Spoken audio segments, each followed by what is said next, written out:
Hello friends, നമ്മൾ ഇന്നിവിടെ ഉണ്ടാക്കാൻ പോകുന്നത് ഒരു ടൊമാറ്റോ ചിക്കൻ റൈസാണ്. ഇത് ഉണ്ടാക്കാനും വളരെ എളുപ്പമാണ്, കഴിക്കാനും നല്ല ടേസ്റ്റാണ്. അതിനായി ഒരു പാൻ അടുപ്പത്ത് വെച്ച് അതിലേക്ക് ഓയിൽ ഒഴിച്ച് കൊടുക്കാം. ഇതിലേക്ക് നമുക്ക് മാഗ്നേറ്റ് ചെയ്ത് വെച്ച ചിക്കൻ ആഡ് ചെയ്യണം. ചിക്കൻ അരമണിക്കൂർ മുന്നേ ഒരു നുള്ളു ഉപ്പ്, മുളക് പൊടി, മഞ്ഞൾപ്പൊടി, ഗരം മസാല ചേർത്ത് മാഗ്നേറ്റ് ചെയ്ത് വെച്ചതാണ്. ഈ ചിക്കൻ ഒന്ന് ഓയിലിൽ കിടന്ന് ഒന്ന് ജസ്റ്റ് ഷാലോ ഫ്രൈ ചെയ്ത് ഒന്ന് മുരിഞ്ഞ് വരട്ടെ, അതുവരെ വെയിറ്റ് ചെയ്യാം.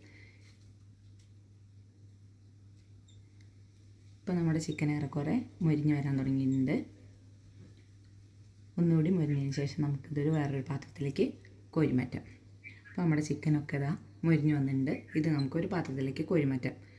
നമ്മൾ റൈസും ഈ പാനിൽ തന്നെ ചെയ്യാൻ പോകുന്നത്, അതുകൊണ്ട് ഈ എണ്ണ തന്നെ യൂസ് ചെയ്യാം. ഇനി നമ്മുടെ ഈ പാനിലേക്ക് അല്പം വെളുത്തുള്ളി, അതായത് ഒരു 2 വെളുത്തുള്ളി ചോപ്പ് ചെയ്തത് ഇട്ട് കൊടുക്കാം. നല്ലപോലെ മുരിഞ്ഞതിന് ശേഷം നമുക്കിതിലേക്കൊരു സവാളയുടെ പകുതി കട്ട് ചെയ്ത് ഇട്ട് കൊടുക്കാം. നല്ല പൊടിയായി അരിഞ്ഞ സവാളയാണ് ഇട്ട് കൊടുക്കേണ്ടത്. ഇപ്പോൾ നമ്മൾ സവാള ആഡ് ചെയ്തിട്ടുണ്ട്. അതിന് ശേഷം നല്ലപോലെ ഇളക്കി യോജിപ്പിക്കാം. ഇത് നമുക്ക് ചിക്കൻ വെച്ചിട്ടും മുട്ട വെച്ചിട്ടും സോയാബീൻ വെച്ചിട്ടൊക്കെ ചെയ്യാം. ചിക്കന് പകരം മുട്ടയോ സോയാബീനോ വെച്ച് ചെയ്യാമെന്ന് മാത്രം. ബാക്കിയൊക്കെ ഇതേ പ്രൊസീജിയർ തന്നെയാണ്. ഇത് കുട്ടികൾക്ക് ലഞ്ച് ബോക്സിൽ കൊടുത്തു വിടാനൊക്കെ പറ്റിയ ഐറ്റം ആണ്. ഇപ്പോൾ നമ്മുടെ സവാളയൊക്കെ ഏറെക്കുറെ നല്ലപോലെ മുരിഞ്ഞ് വന്നിട്ടുണ്ട്.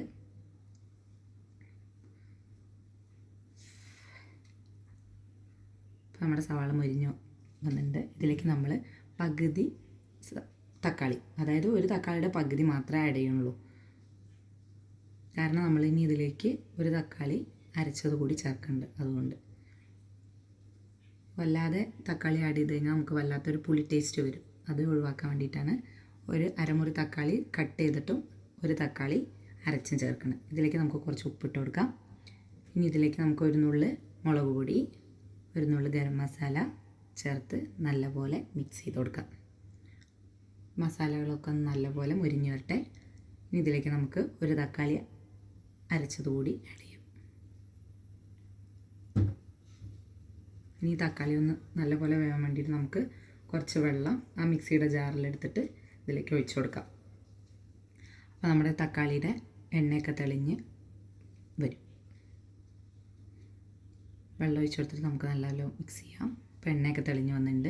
ഇനി നമുക്കിതിലേക്ക് റൈസ് ആഡ് ചെയ്ത് കൊടുക്കാം. ഇത് ഞാൻ തലേ ദിവസം വേവിച്ച് വെച്ചിരിക്കുന്ന ബിരിയാണി റൈസാണ്.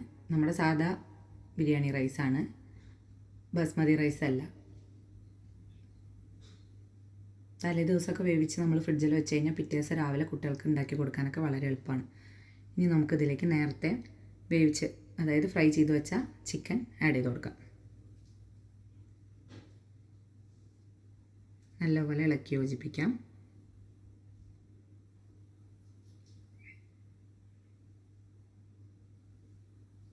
ഇതിൻ്റെ മുകളിലേക്ക് കുറച്ച് മല്ലിയില കൂടി ചേർത്തിട്ട് മിക്സ് ചെയ്യാം. ഒരു നുള്ള് മുളക് പൊടി, ഒരു നുള്ള് ഗരം മസാലയും ചേർക്കാം, കുറച്ചുകൂടി ടേസ്റ്റ് വരാൻ വേണ്ടിയിട്ട്. എല്ലാവരും ട്രൈ ചെയ്ത് നോക്കണം, നല്ല ടേസ്റ്റ് ആണ്. എല്ലാവരും ട്രൈ ചെയ്ത് അഭിപ്രായം പറയണേ. വീഡിയോ ഇഷ്ടമായാൽ please like, share and subscribe. Thank you.